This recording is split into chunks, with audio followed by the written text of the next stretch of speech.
যে কোনো বিশ্ববিদ্যালয় ভর্তি পরীক্ষায় ইংরেজি অংশে ভালো করার জন্য গ্রামার যতটুকু জানা প্রয়োজন তার থেকে বেশি জানা প্রয়োজন, কিভাবে অল্প সময়ের মধ্যে আমি আসলে পরীক্ষায় অ্যান্সার করে আসব। আজকে আমি যে প্রশ্নটা এখানে দেখতেছি, দেখো, make an appropriate question from this, the class will begin at 8:30 AM। এটা ঢাকা বিশ্ববিদ্যালয় 20-21 সেশনে একটা আসা প্রশ্ন। এবং একটা জিনিস মাথায় রাখবা, বিশ্ববিদ্যালয় ভর্তি পরীক্ষার প্রশ্ন এবং বিসিএস এর প্রশ্নগুলো প্রচুর পরিমাণে সাফল হতে দেখা যায়, অর্থাৎ এক বিশ্ববিদ্যালয়ের প্রশ্ন অন্য বিশ্ববিদ্যালয়ে আসতে দেখা যায়। দেখো বিষয়টা কি অবস্থায় আছে। The class will begin at 8:30 AM, এটাকে কি করতে বলছে? প্রশ্নবোধক বানাইতে বলছে। যেহেতু সময় উল্লেখ চাইছে, সময় উল্লেখ করছে, তার মানে সময়ের ক্ষেত্রে কি আমি হোয়ার বসাইতে পারবো না, আমাকে অবশ্যই হোয়েন এর ব্যবহারটা নিয়ে আসতে হবে। তাহলে প্রথম অপশনে আমরা হোয়ার যেখানে বসাইছে, দেখো হোয়ার বি নম্বরে আছে, এই হোয়ারটা আগে কেটে দিলাম। এখন আমার হাতে অপশন থাকতেছে তিনটা, when will the class held। এখন এ নাম্বার অপশনে দেখো when will the class held, এই held হচ্ছে ভাইয়া past from, এই held কোন from? past from। এখন আমরা যেটা জানি, এই will shall অথবা will এর পরে ভার্বের বেস ফ্রম বসে, নট past from। shall অথবা will এর পরে কি বসে? ভার্বের base form, not past from। সুতরাং এ নাম্বার অপশনটি হচ্ছে না, বি নাম্বারটা আমরা হোয়ার দেখে কেটে দিয়েছি।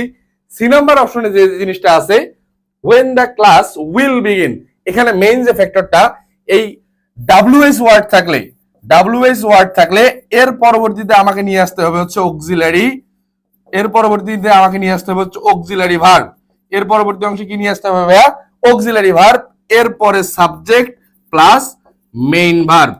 WH ওয়ার্ডের পরে নিয়ে আসতে হবে auxiliary verb plus subject plus main verb. সুতরাং আমার এখানে কি এলোমেলো করে ফেলছে একটু লক্ষ্য করি, এই হোয়েন এর পরে অক্সিলারি ভার্ব না নিয়ে এসে সাবজেক্ট নিয়ে আসছে। সুতরাং সি নাম্বার অপশনটি হচ্ছে না। তাহলে আমার হাতে আর কোন অপশন দেখতেছে? শুধুমাত্র ডি নাম্বার অপশনটা আমরা দেখতেছি, at what time will the class begin। এখানে এই at what time এটা আমরা when এর পরিবর্তে ব্যবহার করতে পারি। এরপরে কি আছে ভাই? অক্সিলারি ভার্ব আমরা পেয়ে গেছি, at what time এর পরে অক্সিলারি ভার্ব পেয়ে গেছি, এরপরে the class সাবজেক্ট পেয়ে গেছি, এরপরে মেইন ভার্ব পেয়ে গেছি। সুতরাং খুব ইজিলি আমাদের এই প্রশ্নের কাঙ্ক্ষিত অ্যান্সার আমরা কিভাবে বের করতে পারলাম? ডি নাম্বারে। এবং এই জাতীয় প্রশ্নগুলো বিশ্ববিদ্যালয় ভর্তি পরীক্ষায় ঘুরে ফিরে আসতে দেখা যায়। সুতরাং তোমরা যারা বিশ্ববিদ্যালয় ভর্তি পরীক্ষা দিতে যাচ্ছ অথবা ঢাকা বিশ্ববিদ্যালয় সহ দেশের পাবলিক বিশ্ববিদ্যালয়গুলোর স্বপ্ন দেখছো, বিশেষ করে ফার্স্ট টাইমার এবং সেকেন্ড টাইমার, যারা ফার্স্ট টাইমে ইংরেজি অংশে ভালো করতে পারো নাই, সেকেন্ড টাইম তাদের জন্য একটা সুযোগ থাকছে। কারণ শুধুমাত্র ঢাকা বিশ্ববিদ্যালয় ব্যতীত বাংলাদেশের সকল বিশ্ববিদ্যালয়ে সেকেন্ড টাইম থাকছে।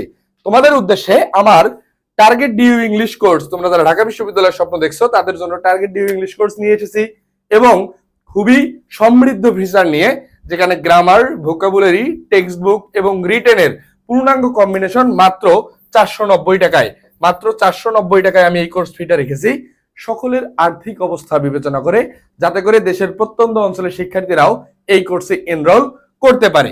এরপরে এখন যে বিষয়টা হচ্ছে ভাইয়া, তোমরা যারা সেকেন্ড টাইম দিবা, second time English saviour batch আমি নিয়ে এসেছি।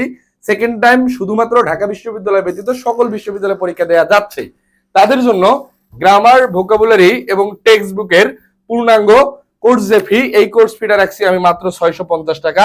এবং এক্ষেত্রে যে জিনিসটা মাথায় রাখতে হবে ভাইয়া, সেকেন্ড টাইম এবং ফার্স্ট টাইমের প্রত্যেকটা কোর্সের ক্লাসের লেকচার শিট আমি পিডিএফ আকারে দিয়ে দিব।